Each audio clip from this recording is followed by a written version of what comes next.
Biblias al capítulo 12 de Juan.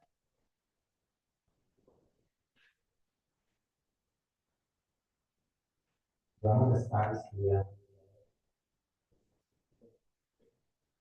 27 al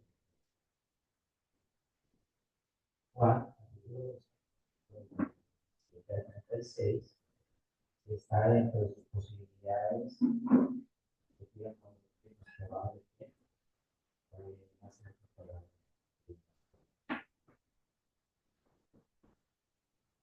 Dice así, Espíritu de Dios. Ahora está turbada mi alma. ¿Y qué diré? Padre, sálvame de esta hora. Mas para esto he llegado a esta hora. Padre, glorifica tu nombre. Entonces vino una voz del cielo. Lo he glorificado y lo glorificaré otra vez. Y la multitud que estaba allí y había oído la voz decía que había sido un fuego. Otros decían, un ángel le ha hablado. Respondiendo Jesús y dijo, no ha venido esta voz por causa mía, sino por causa de vosotros. Ahora es el juicio de este mundo. Ahora el príncipe de este mundo será echado fuera. Y yo, si fuere levantado de la tierra, a todos atraeré a mí mismo. Y decía esto, dando a entender de qué muerte iba a morir. Le respondió la gente, nosotros hemos oído de la ley, que el Cristo permanecerá para siempre. ¿Cómo pues dices tú que es necesario que el Hijo del Hombre sea levantado? ¿Quién es ese Hijo del Hombre? Entonces Jesús les dijo, aún por un poco está la luz entre vosotros. Andad entre tanto que tienes la luz, para que no os sorprendan las tinieblas, porque el que anda en tinieblas no sabe a dónde va. Entre tanto, que tenéis la luz, creed en la luz, para que seáis hijos de luz. Estas cosas habló Jesús y se fue y se ocultó. Padre, estamos hoy muy agradecidos por un día más en tu presencia, en que podemos reunirnos, en que podemos estar como cuerpo de Cristo reunidos para alabarte y glorificarte. Señor, te agradecemos por tan gran salvación, por la vida, por cada uno.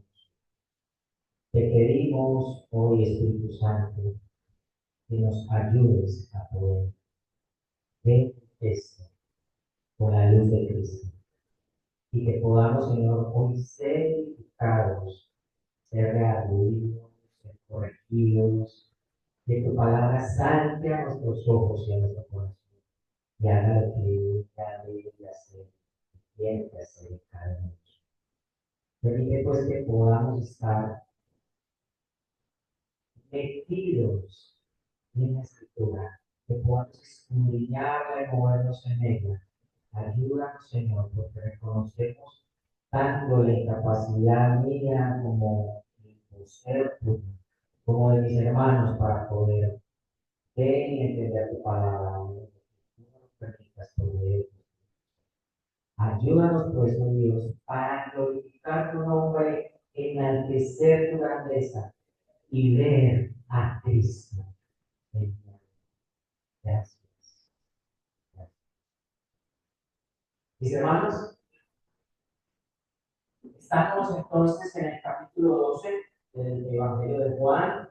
Hemos venido estudiando expositivamente este capítulo. Ya hemos entrado al capítulo 12. Y resulta que el capítulo 12 es el preámbulo de la última semana de Cristo en la tierra. El preámbulo de la última semana de Cristo en la tierra. Él ya hace 8 días expresó que él debía de morir, haciendo la comparación con el grano de trigo que era necesario que muriera para que diese fruto. Él ya expresó que estaba a puertas de la crucifixión.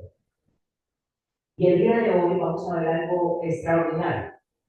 Él está ahí a puertas de la crucifixión, sabe que es la última semana, los últimos días que va a pasar, y hay algo eh, extraordinario y al mismo tiempo que es un misterio. Él está angustiado. Él está angustiado por lo que va a pasar, pero él sabe de la hora de llegar. Él sabe de la hora de llegar. Como expresamos en domingos pasados, habían surgido acontecimientos en los cuales él decía, mi hora no ha llegado. O él se abstenía de ir a ciertos lugares por la multitud y porque sabía que los fariseos iban a entrar en un recelo grande que los llevaría a la muerte. Pero aún la hora no había llegado. Pero hoy él expresa que la hora ha llegado. Y vamos a hacer, a ver cuatro aspectos, o vamos a dividir el texto en cuatro puntos. La primera es la angustia de Jesús. El segundo es la respuesta del Padre. Y el tercero es el juicio de la cruz. Y el cuarto, la salvación de la cruz. Vamos a estar viendo entonces estos puntos y permitan entonces que comencemos con el versículo 27. Ahora está turbada mi alma. Ahora está turbada mi alma. Y nos entra la cuestión de que Jesucristo es Dios y lo ha estado mostrando a través de todo el Evangelio, de todo su ministerio, que Él es Dios, pero también al mismo tiempo es hombre y expresa que su alma está turbada. Ahora, la pregunta es, ¿por qué está turbada el alma de nuestro Señor Jesucristo? ¿Acaso Él le teme a los latigazos? ¿Acaso Él le teme a los clavos en la cruz? ¿O qué es lo que tiene al Señor Jesús turbada su alma? Asimismo, como en el huerto de Getsemaní, el Señor Jesús habla al Padre, aquí Él está hablando con el Padre, expresándole que su alma está turbada. Está turbada. Y la Escritura nos muestra, acompáñame al-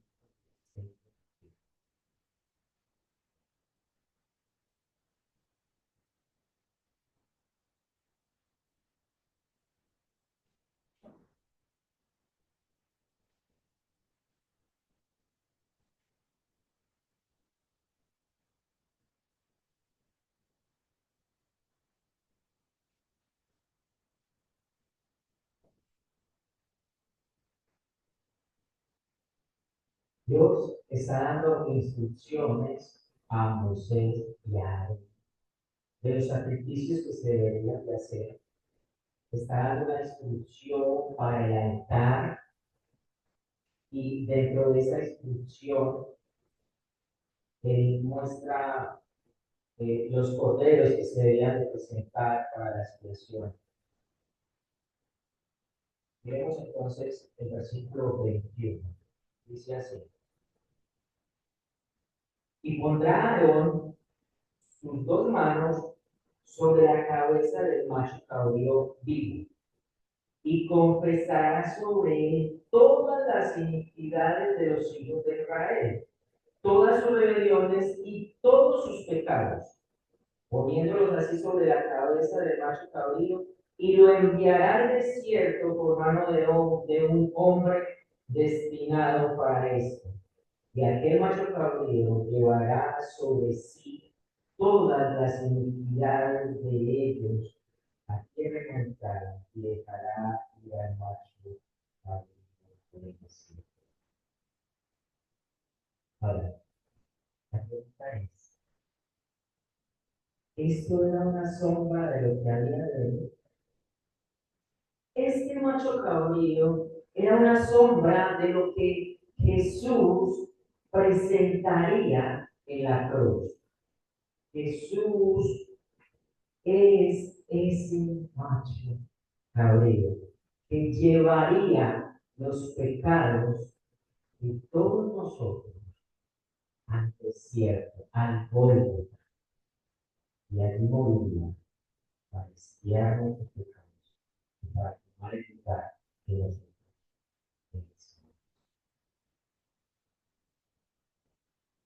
Eso quería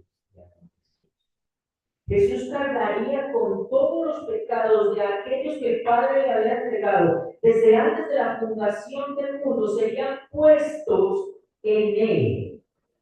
Él imputaría nuestros pecados. Y al mismo tiempo la justicia de aquel que es perfecto sería puesta a favor de nosotros. El que no cometió pecado se hizo pecado por nosotros y eso lo tenía angustiado. Jesús recibiría la ira total de Dios por el pecado de nosotros y eso lo sufriría en la cruz. En la cruz expresaría el amor de Dios por el pecador, pero al mismo tiempo la justicia que el pecador debía de pagar a causa del pecado. Y Jesús sabía que tendría que llevar sobre sí mismo todos los pecados de nosotros. Y eso lo lleva a que su alma esté angustiada, o como algunas versiones lo dicen, su alma esté turbada. Él no conocía el pecado, pero llevaría el pecado de todos sobre sí.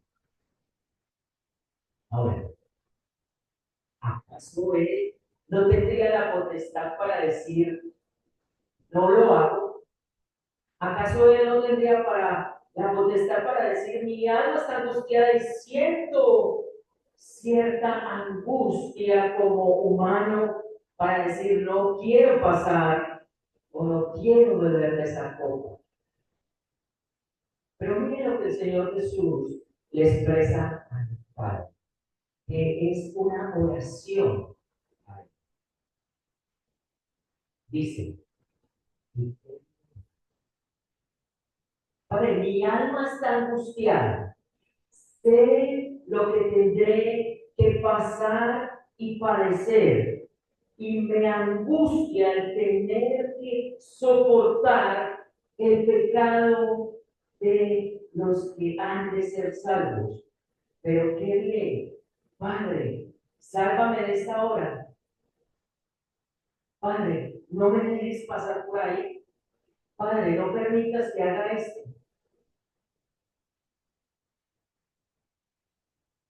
Pero Jesús voluntariamente, como lo expresó a Juan, él decide entregar su vida. Nadie me la quita. Yo la pongo de mí mismo, luego la tomo.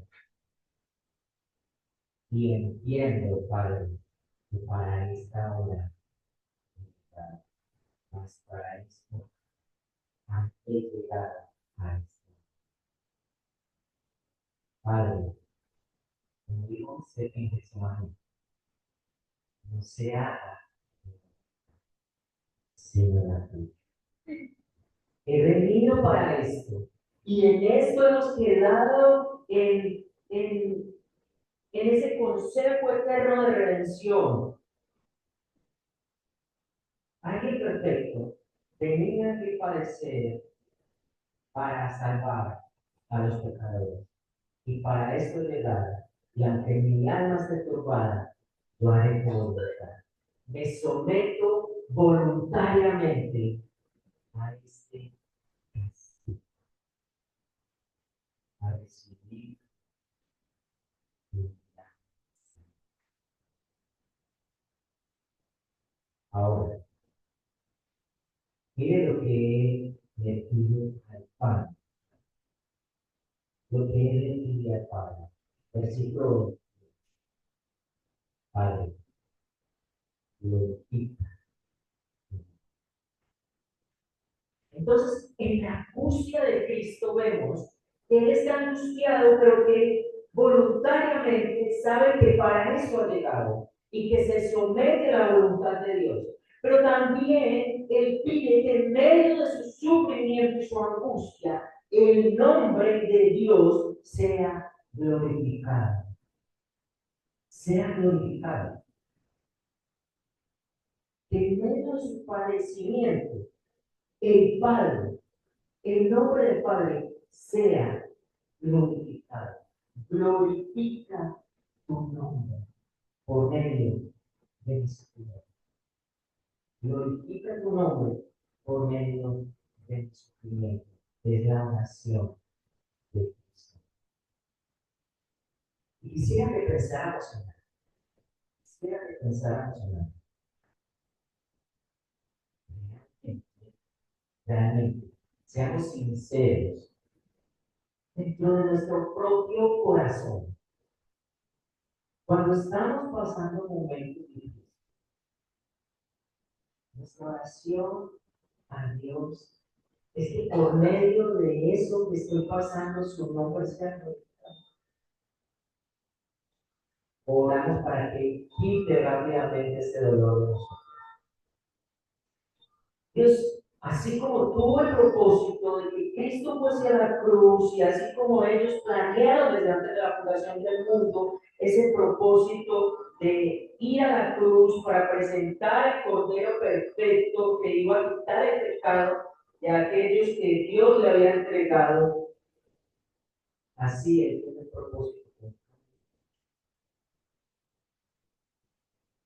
Y a veces tenemos que pasar por esa angustia para que ese propósito sea cumplido.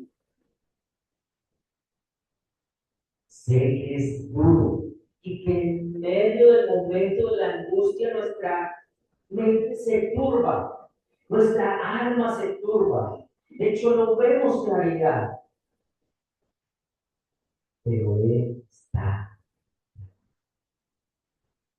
Que Él nos ayude a entender y a decirle, Padre, que tu nombre sea glorificado por medio de esta situación que estoy viviendo.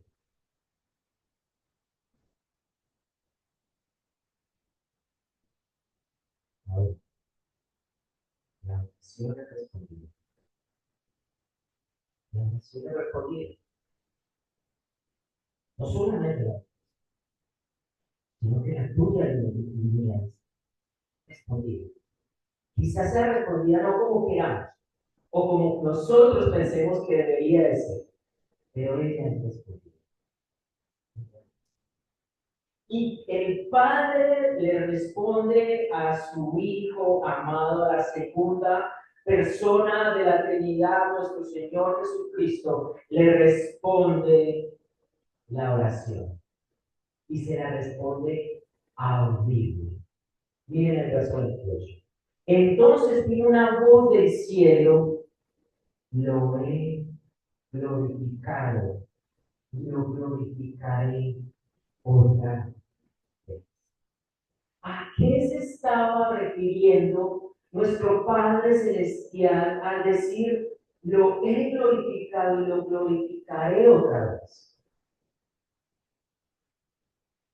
El nombre de Dios es la gloria expresada por medio de sus atributos o de su carácter perfecto.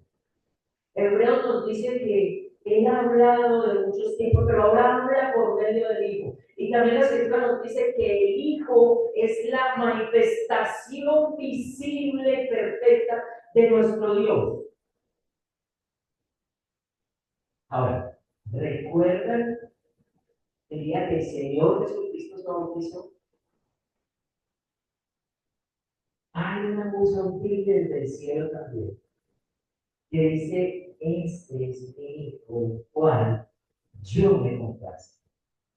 Y asimismo, en el momento de la transfiguración, Dios abre los cielos y emite la voz diciendo también, este es mi Hijo amado, en quien yo tengo complacencia. Él ya lo ha glorificado, mostrando quién es Él, y lo glorificará aún en la cruz en medio del sufrimiento. Pero también Él lo ha glorificado porque Jesús ha mostrado a la humanidad, en este caso a aquellos que tuvieron la posibilidad de estar ahí presentes, han visto los milagros, han visto las señales, han visto el poder de Dios sobre la naturaleza al decirle a la tempestad que pare y al que haya calma. Él ha expresado sus atributos.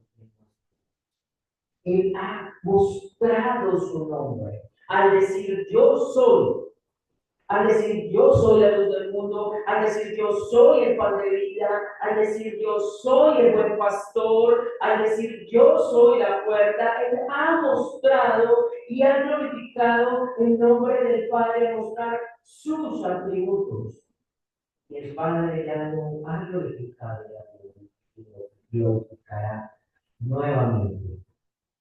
De una forma muy extraña.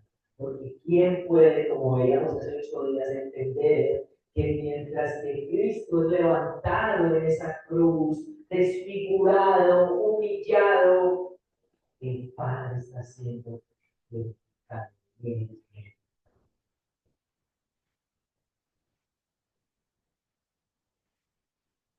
Ahora, esa voz,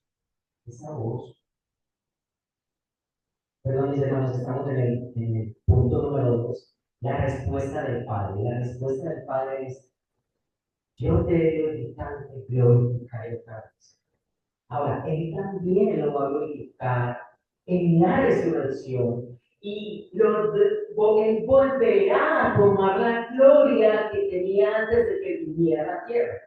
Recuerden que eso es también lo que expresa Jesús en la oración sacerdotal, en el mismo Evangelio de Juan. Padre, glorifica tu nombre y glorifícame con la gloria que tenía antes de la fundación del mundo. Él va a ser glorificado en la resurrección y va a regresar a tomar el lugar que tenía debajo de la tierra antes de la. Ahora, esta voz es audible y esta voz la multitud la escucha. Y podemos ver en ese versículo 29, acompáñenme, la multitud que estaba allí y había oído la voz, decía que había sido un trueno, otros decían que un ángel le ha hablado. Ellos escucharon la voz. Ahora, aquí hay 3 tipos de personas. Dice que unos escucharon y dijeron que era un trueno. Era un trueno.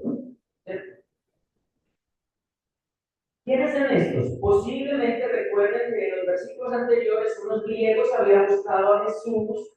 Entonces, algunos dicen que estos son los griegos y que posiblemente Dios haya hablado en hebreo y que por eso no entendieron y deciden decir que es un trueno.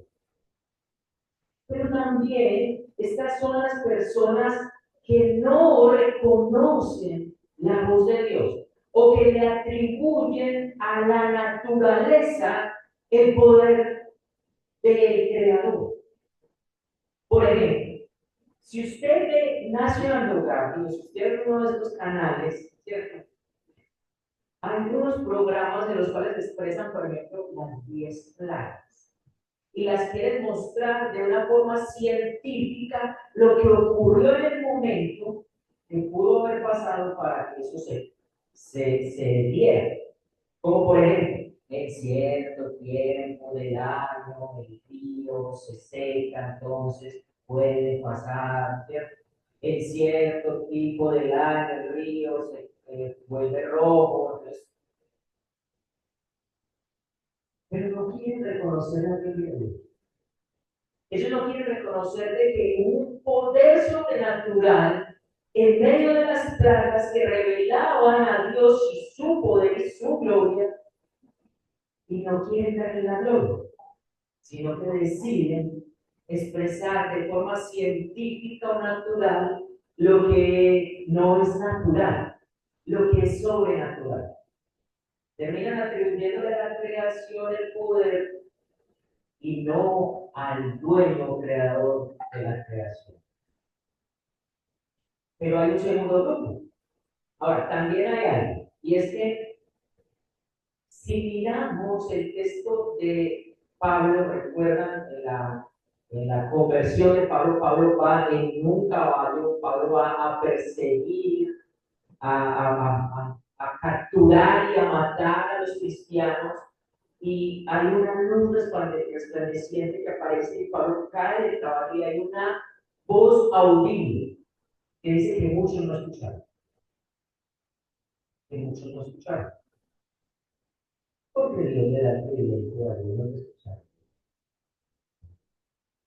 Pero hay otro grupo, y es aquellos místicos que están preocupados por indagar, investigar muchas cosas, pero, por ejemplo, se desvelan por la antropología, por estudiar a los ángeles o por estudiar a los demonios. Pero cuando le hablas de Cristo, no.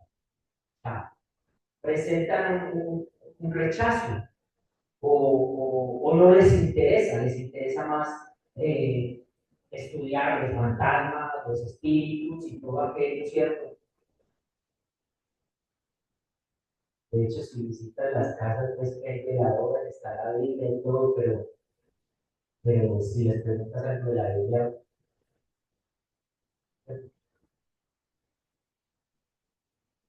ahora, cuidado, porque esto no es nada de la Biblia, esto no es nada. Entonces, estos místicos religiosos, le dan el atributo a un ángel. Dice, ay, le habló un ángel, le habló un ángel, le ha hablado un ángel. Estos podrían ser aquellos judíos religiosos que creían mucho en los ángeles, ¿cierto? Creían mucho en los ángeles y entonces dan el atributo o atribuyen aquella voz que habla a Jesús como. Pero hay un tercer grupo que no está ahí explícito, está implícito por la respuesta de Jesús. Dice, respondió Jesús y dijo, verso 30, no ha venido esta voz por causa mía, sino por causa de vosotros. Y estos podrían ser los discípulos.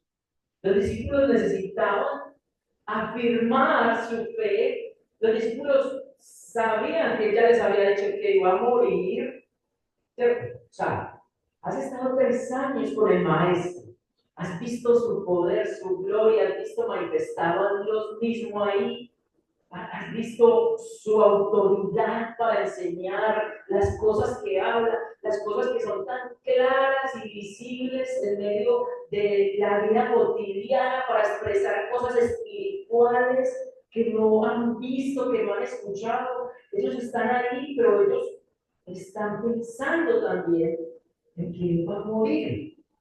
Pero hemos esperado el Mesías y Él va a morir. Y entonces, escuchar la voz del Padre era una forma de afianzar la fe de los discípulos para que ellos entendieran que lo que Cristo iba a padecer estaba en el plan perfecto de Dios, debía hacerse y se iba a glorificar su nombre en medio de ellos. Por eso él dice, Jesús de cierta forma voy a parafrasear, él está diciendo, yo oraré al Padre para no padecer, pero voy a hacer la voluntad porque para esto de y quiero que el nombre de Él, del Padre, sea glorificado por medio de lo que yo voy a hacer. Y lo he hecho audible y Él ha contestado audible No porque yo no tengo una relación con Él y porque necesite escuchar eso. Yo ya sé qué voy a hacer. Yo ya sé a qué he venido.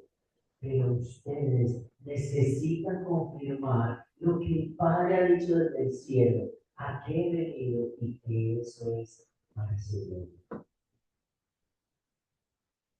No ha venido esta voz por causa mía, sino por causa de vosotros.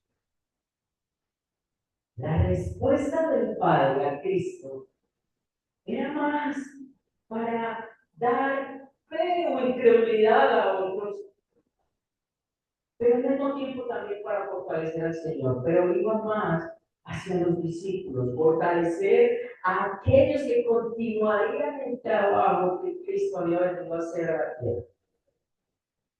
Cristo vino a ejecutar el Evangelio y ellos proclamarían ese Evangelio todas las naciones, por medio de muchos, a aquel que había padecido, que había sido crucificado, había muerto y había resucitado para el perdón. Pero Cristo emite otras palabras que no son tan consoladoras. Porque ahora pasamos entonces a nuestro tercer punto, el juicio.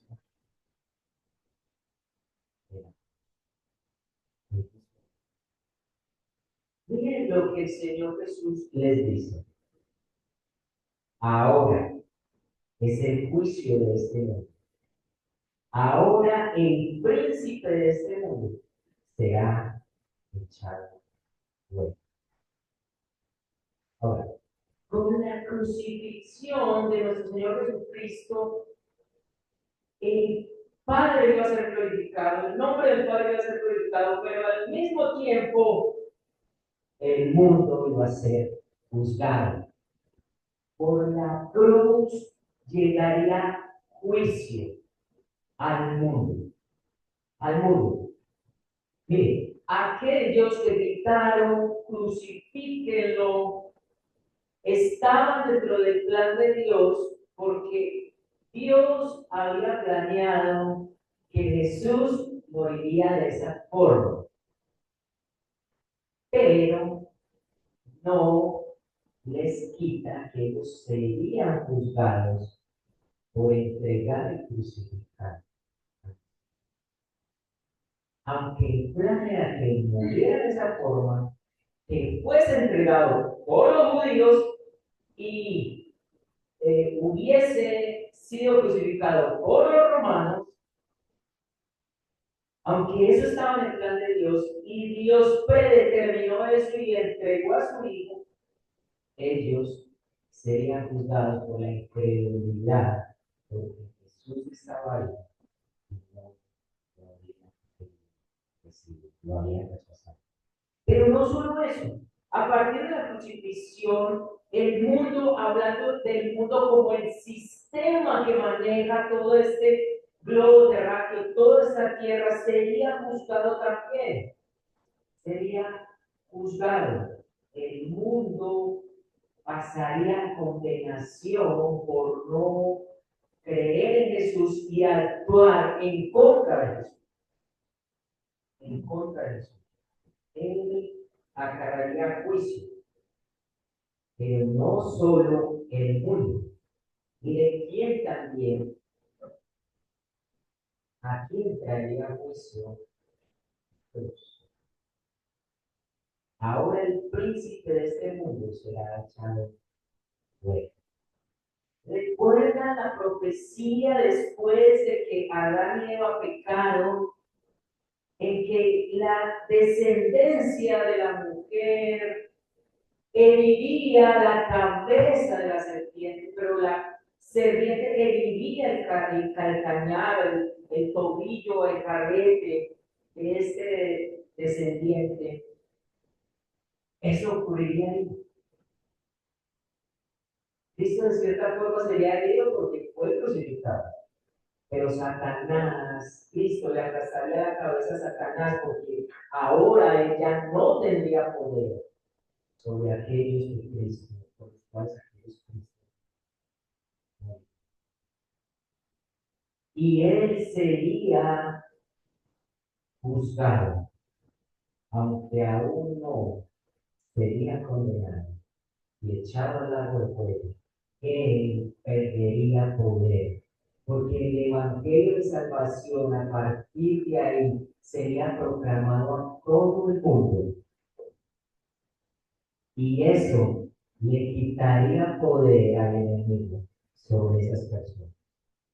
Mis hermanos, Satanás se describe en la escritura como el príncipe de este mundo. Y ahí lo dice. Y Efesios también lo dice.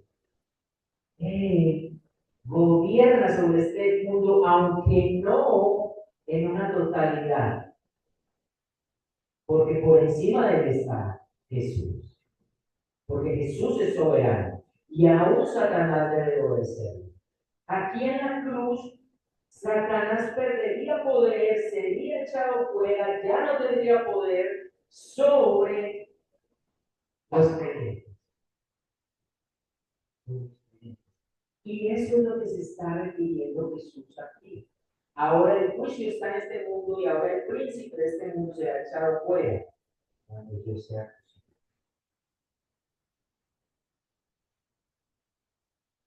Es también lo que les dice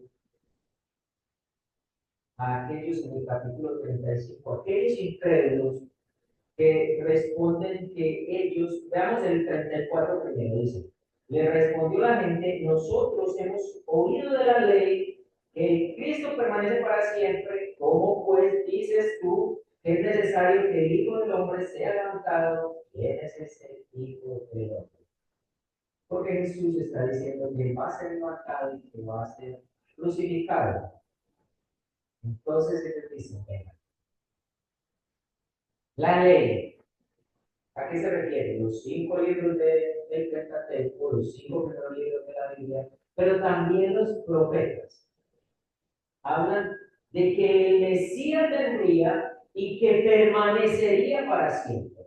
¿Cómo pues tú estás diciendo que tú eres el Mesías y que vas a morir, pero la Escritura dice que Él va a permanecer para siempre? No entendemos esto y a qué clase de hijo de hombre tú te refieres, porque tú no eres. Cuando se refería a la escritura al Hijo del Hombre, las profecías se estaba refiriendo al Mesías. Entonces ellos lo que están diciendo es, no creemos en ti, porque tú dices que vas a morir, pero el Mesías dice que va a permanecer para siempre. Entonces, ¿qué clase de Hijo de Hombre es el que tú estás hablando? ¿Quién es ese? Porque tú no eres. El Mesías permanecerá para siempre. Ahora, ellos no entendían que las profecías hablaban de eso, pero también hablaban de que Jesús, de que el Mesías iba a padecer. ¿Qué hacemos con Isaías 53? Isaías 53 expresa eso. Ellos no entendían que Jesús vendría dos veces. Una, para dar salvación, para morir. Y la segunda, para terminar por siempre, cielos nuevos. A eso se refiere que Él permanecerá para siempre, reinando. Pero entonces la pregunta, ¿reina Cristo en estos momentos? Sí, sí, Él reina. Y al Él resucitar y al Él ser Dios, Él es eterno. O sea, por siempre, sin principio y sin fin. Pero ellos no entendían eso. Es por eso que Él les muestra en el versículo 35 también juicio para aquellos que no quieren ver la luz que estaba al frente de ellos y no la querían ver. Les dice, aún por poco está la luz entre vosotros. Andad entre tanto que estéis en la luz, para que no os sorprendan las tinieblas. Porque quien anda en tinieblas no sabe a dónde va. Ustedes están en tinieblas. Permitan que la luz les resplandezca. Está al frente de ustedes. Soy yo. Pero cuando yo ya no esté, ustedes andarán en tinieblas y no sabrán nada de él. Él les estaba mostrando de lo que ocurría diariamente en la tierra de Palestina en ese tiempo. No había llegado público. Entonces la gente caminaba de día. Y si usted iba de día y por alguna razón lo cogió la noche en el camino, lo mejor es que usted se quedara ahí, pues usted no se iba a dar cuenta para dónde iba, porque no había que alumbrar. No había luz, no había alumbrado público, no es como ahora que a las 6 de la tarde ¡pim! Se prenden todas las luces del alumbrado público y usted puede ver la calle. O en las calles está la luz. No. Entonces le dice, mire, ahí está la luz. Ahora ustedes pueden ver la luz y pueden caminar. Pueden caminar. Anden, anden, anden con la luz para que no los sorprenda las tinieblas. Para que no llegue la noche y ustedes estén ahí sin saber para dónde ir. Porque ya la tiniebla no se acaba. Él les está diciendo que es necesario que ellos reconozcan la luz que es Cristo para que no sigan en tinieblas. Recuerden que Juan, en el capítulo 1, nos dice que Cristo irrumpió las tinieblas de este mundo para él. Y es lo que Él les está diciendo. Porque llegará un momento donde yo ya no esté. Y si ustedes no han creído en mí, seguirán en tinieblas y no saben lo que es. Algunos dicen que esto se cumplió porque en el año 70 toman a Jerusalén, destruyen el templo y hay una notación que el juicio de Cristo se vio manifestado ahí, pero él será manifestado el día en que nos llame a todos a su presencia, la parte a los que han creído para estar con él, con él por siempre, y a nosotros serán a la gloria a las eternas. Pero lo interesante es que Jesús no dará juicio sin dar esperanza y salvación. Porque mire lo que dice, devolvámonos nuevamente al versículo 32.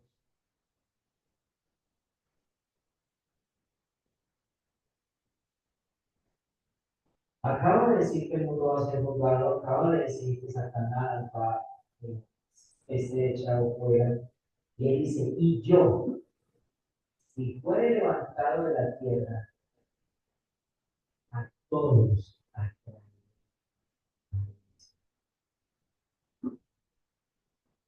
¿Qué está diciendo el Señor? Cuando lo dice, decía esto dando a entender de la muerte, de que muerte iba a morir. O sea, él está hablando acá de la crucifixión, de que sería levantado de esa cruz. Ahora, que en esa cruz, en ese sacrificio, en esa angustia, él daría esperanza, porque él atraería a él, atraería a muchos. Acá lo dice a todos, y hay que mirar bien esta palabra a todos. Se está refiriendo el Señor Jesús que en la cruz se levantaría y atraería a toda la raza humana hacia él. No.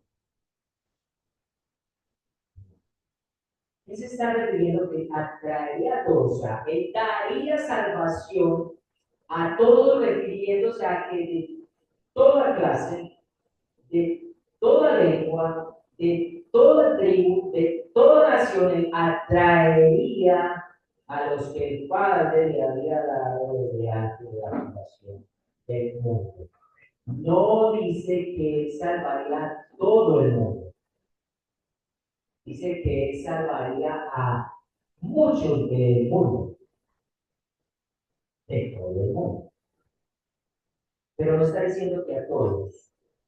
Ahora, él da esperanza porque en esa cruz ocurriría de que al él pagar los pecados del pecador culpable y cumplir la ley en perfección, él daría salvación a todos. Daría, como dice el Efesios, que no tenga fe, ¿verdad? Para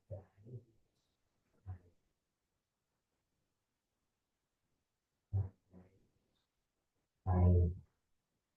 Ahora, esos deberían, aún por un poco está la luz entre vosotros. Aún por un tiempo yo estoy entre vosotros. Andad entre tanto que tenéis luz, para que no los sorprenda las tinieblas. Entre tanto que tengáis la luz, ¿qué debes hacer? Creer en la luz, para que seáis hijos de la luz.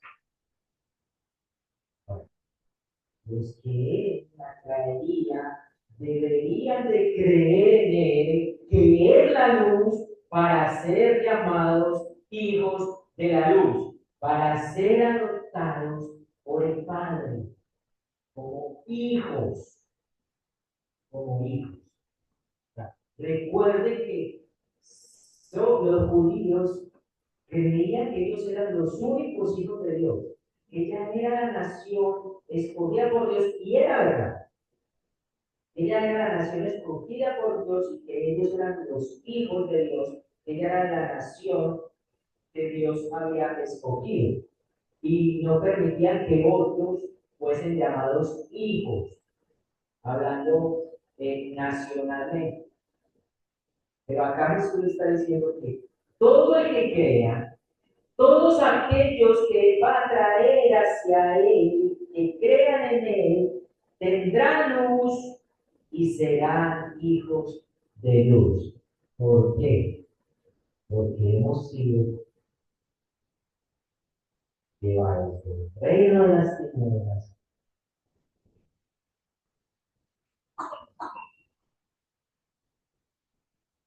Maravilloso lo que el Señor Jesús ha expresado acá. Una angustia, ha mostrado una respuesta del Padre, ha mostrado el juicio que traía la cruz, pero también la salvación. Cuando Él fuese levantado, traería a muchos hacia Él. Y esos vendrían a la luz, creerían en la luz, y serían hijos.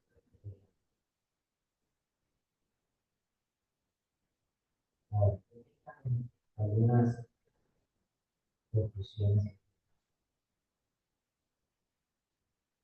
Empezaré primero con aquellos que no reconocen.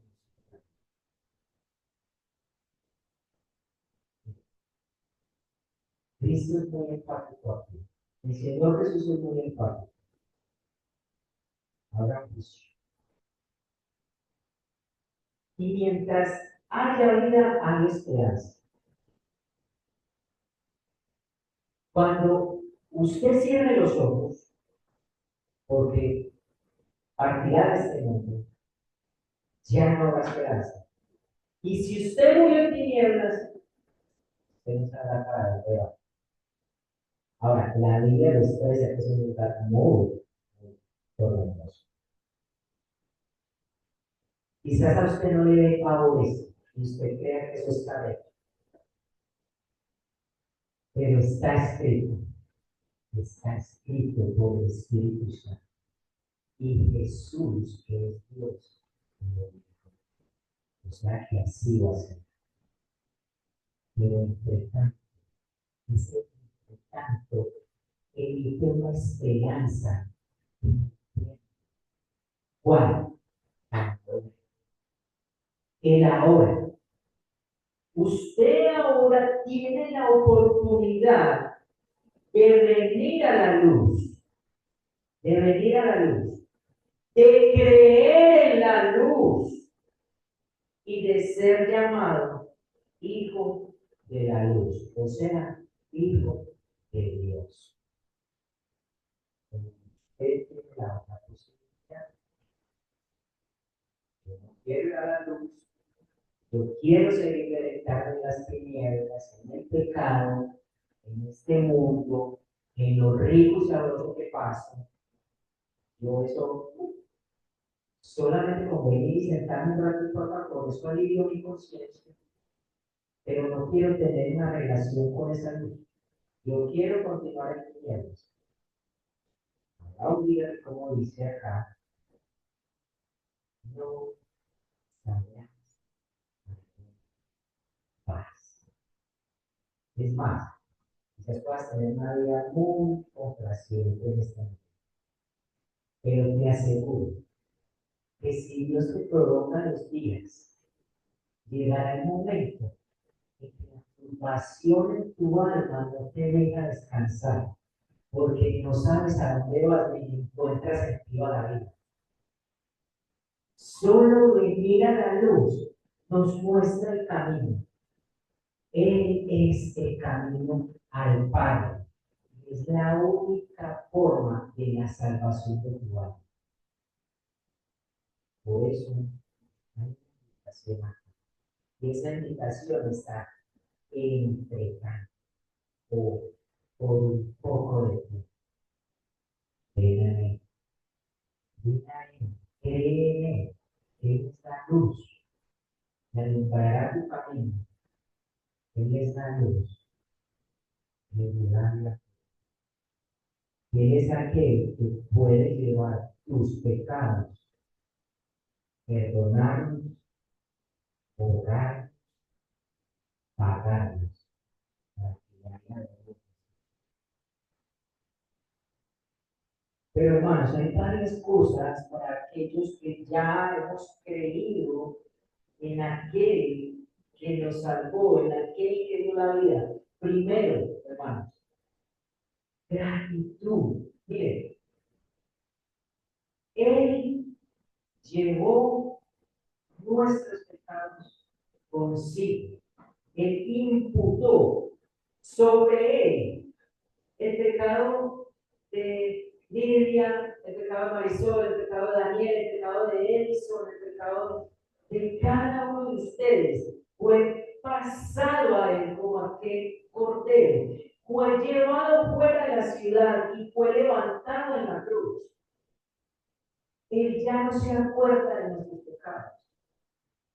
¿Cómo no vivir agradecido? Mire, nosotros merecíamos esa cruz y hasta más. De hecho, merecíamos la condenación eterna. Estar eternamente separados de Cristo, separados de Dios. Pero Él llevó nuestras iniquidades, perdonó nuestros pecados, expió, o sea, pagó el precio que debíamos de pagar, nos ha dado vida. ¿Cómo no vivir agradecidos con esto? Ahora, ¿cómo se expresa la gratitud? Con amor. ¿Cómo nos dice la Biblia que expresamos el amor a Cristo? Con la obediencia. Si somos llamados hijos de la luz, debemos.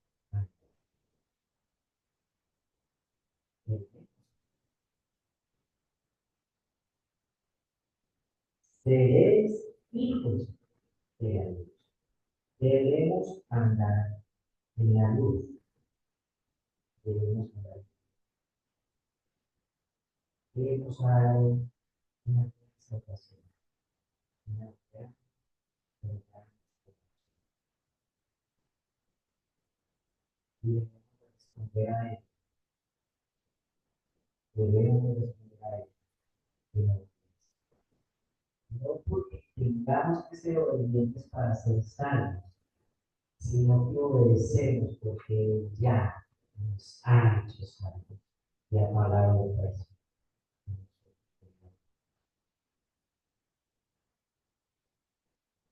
Otra explicación es, Jesús conoce lo que hay en cada uno de nosotros. Él sabe nuestros dolores, nuestra angustia, porque de cierta forma Él como humano lo vivió. ¿A dónde vamos cuando estamos angustiados? ¿A dónde vamos? Yo sé que debemos de buscar ayuda, yo sé que Dios ha puesto hermanos y el consejo de sabios es sabiduría, pero no vemos a Jesús buscando a los discípulos primero, vemos a Jesús buscando a Él. Pero en medio de esa oración, reconociendo que había un propósito, que Él cumpliría su voluntad y que en medio de esa angustia, Él glorificaría el nombre del Padre. Sé que muchos acá están padeciendo y es difícil cuando no hay tratamiento, cuando el tratamiento no está dando. Pero mis hermanos, no nos podemos olvidar de Romanos 28, Romanos 8, 28. Todas, todas, ahí no dice, solo las cosas buenas, todas, y ahí todas abarcan lo bueno y también lo no tan bueno. Son la antigua maldición de los que no tienen. Ahora, ¿para qué? ¿Para qué? Es conforme al propósito. ¿Y cuál es ese propósito? Que seamos como a Cristo. Y cuando entendemos eso, cuando entendemos que Padre está en control, que lo que está sucediendo es para ser más parecidos a Cristo, eso termina de edificar.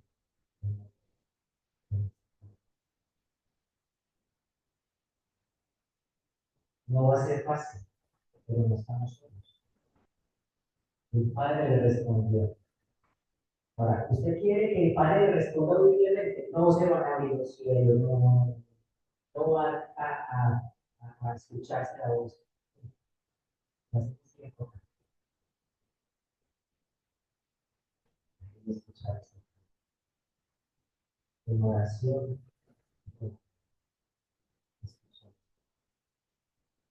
Que Dios nos ayude para que lo que Cristo quiso mostrar aquí nos ayude a entender nuestro propósito y a entender que somos hijos de la luz, a entender lo maravilloso que Cristo ha hecho. Ahí se ha.